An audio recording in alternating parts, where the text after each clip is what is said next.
Frères et sœurs du Sud, écoutez-moi très bien.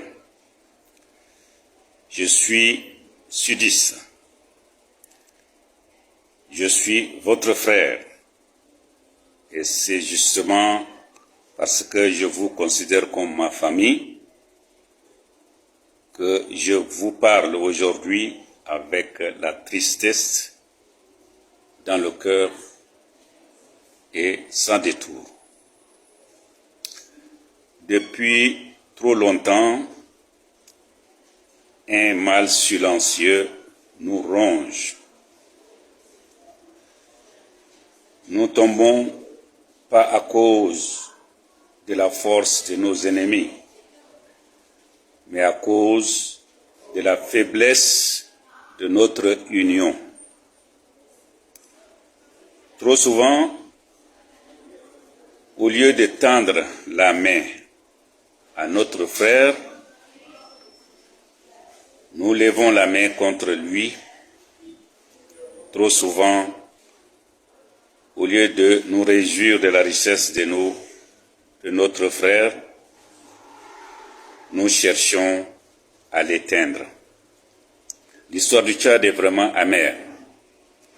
Ngarta François Tombalbaye, premier président du pays et fils du Sud, tombé sous les balles de nos propres frères sudistes. Moïse Kété Laoukaï Bardé, mort dans des circonstances où des frères sudistes étaient impliqués.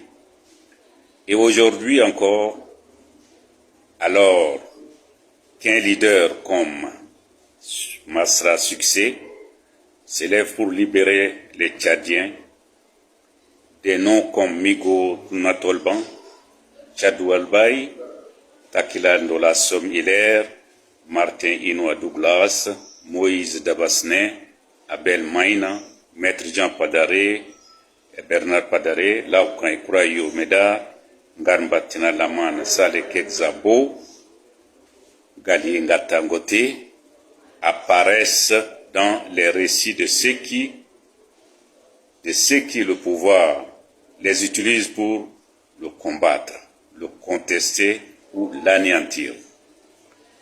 Je ne suis pas ici pour juger, je suis ici pour rappeler une vérité. À chaque époque, nos divisions ont été exploitées par d'autres et le résultat est toujours le même. Nous perdons nos leaders, nous perdons nos chances, nous perdons notre avenir. Il est temps de dire non à la jalousie, non aux manipulations, non à la haine qui nous affaiblit. Sudistes, frères, votre salut, notre salut ne viendra pas d'ailleurs. Si nous ne nous soutenons pas, si nous ne faisons pas bloc, nous resterons toujours vulnérables.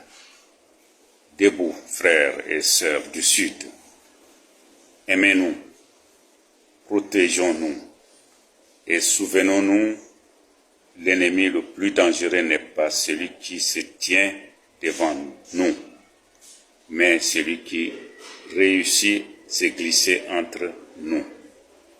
Alors je vous exhorte, soyons unis, soyons soudés, soyons solides, soyons solidaires et soutenons nos leaders, même avec leurs défauts. Les critiques viendront après avoir conquis le pouvoir, car nul n'est parfait. Papa François.